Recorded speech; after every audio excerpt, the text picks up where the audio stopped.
I'm Mona, a Psychology of Change consultant.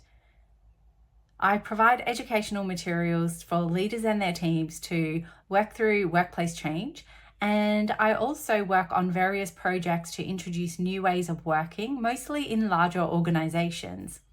This video series is in response to questions that I get from senior leaders as well as from those who are new to change management. And I thought it would be super valuable for you to have insights from various change practitioners. So I've reached out to a few of my colleagues all across the globe, and each one has a really different perspective, different background and experience, and I thought it would be really valuable and enjoyable for you to listen to these different perspectives. So enjoy this video series. Hi, my name is Carolyn Samney, and I specialize in human-centered and systemic change, which looks to honor both people and systems involved in a change process. Hi, my name is Peter Smith. I've been a consultant in change management as a generalist with a primary focus on organizational change and learning for well over 40 years. I'm now what some might consider to be retired. However, I'm still applying my knowledge and skills through volunteer work and no longer working for income. Hello, my name is Sonia Ayres and I am a change management lead. I have been in the change management field for 10, almost 15 years now. I've mainly operated in the technology transformation space, but more recently I have just joined a utilities firm and am working in the operational technology space for the first time. Advice I have for senior leaders or executives implementing change or making decisions around a change is to really operate from a strength space. So, for example, if you've been brought into an organization to introduce changes for critical business reasons, always look for what is working really well already in the business or in your team, because this way you acknowledge that there's always good in an organization. And when we look at methodologies like appreciative inquiry, this tells us that there is always a good, something meaningful. There's always strengths within the teams or the organization that you're working in. I think this really shows that you're the type of leader who is objective, because when we're objective, we're able to see the good things, and we're also able to see the things that we need to strengthen. When you're able to see the good things and acknowledge that people have been working hard and the outcomes that they have had, then it creates a feeling of safety and collaboration, and it shows people that you value them and that you want them to contribute and co-design the changes with you. So it'll start to create ownership. Of course, if it's authentic, it'll start to create that co-design and ownership so that people can actually support you throughout the change. And I'm sure that people will have ideas on what could go even better and what they need your support with to enable them to make changes happen. So you're not alone. You don't have to go it alone as an executive or a senior leader. There are multiple ways to bring people on board and to co-design the change journey with you.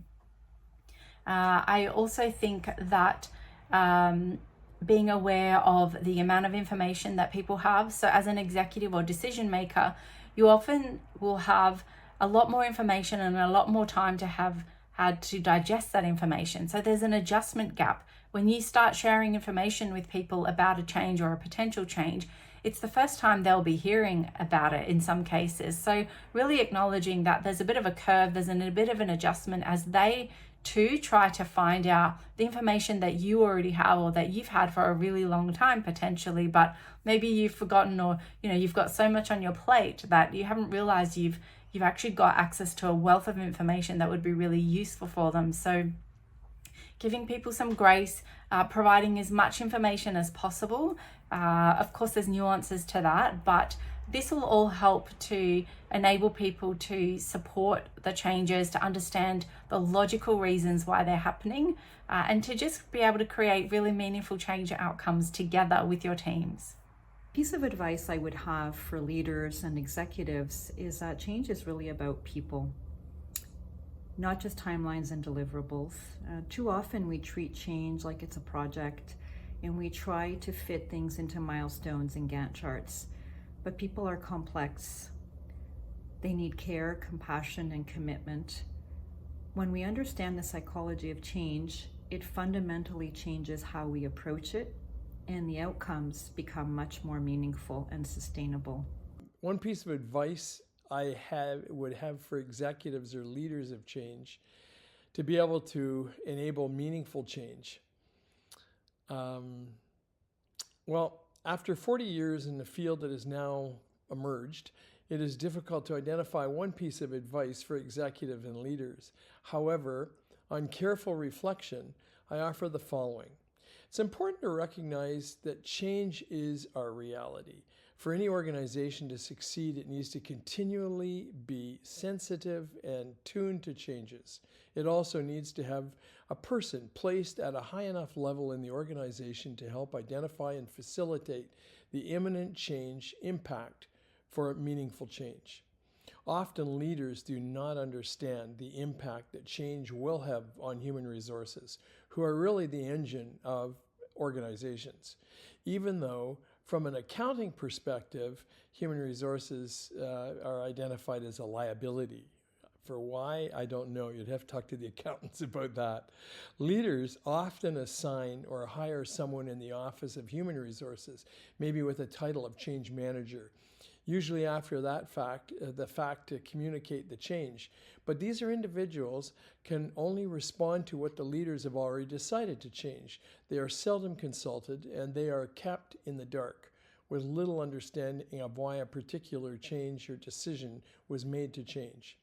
This is like making a business decision without speaking to your accountant, as far as I'm concerned, or without thinking about the financial implications on the return on investment. This applies to all sizes of organizations. They all do that because they haven't thought about yet the change aspect or the importance of change management. Some organizations identify their department functions through levels, as we know, of VPs. Various VPs get various functions. And some organizations more recently through CEO, COO, CIO, etc. Change management implications are no less an important function. I contend that this is why there are so many implementation failures costing millions upon millions of dollars and causing a tremendous amount of waste and poor return on investment actually throughout organizations. So what I would say to leaders specifically is to hire a CCMO, which to me would be a Chief Change Management Officer. And I think that would lead to greater success. My one piece of advice for leaders and executives of change would be to have good engagement with your change manager, hear the feedback that's coming from stakeholders, and be active in responding. Being visible and delivering messages on behalf of a change makes such a difference for stakeholders. It could come from a change manager. That change manager probably is either new to the organisation or isn't well known in the organisation. So really be the face of the change and deliver those key messages. And don't be afraid of feedback. It's always good to receive feedback, particularly on previous changes that have been delivered.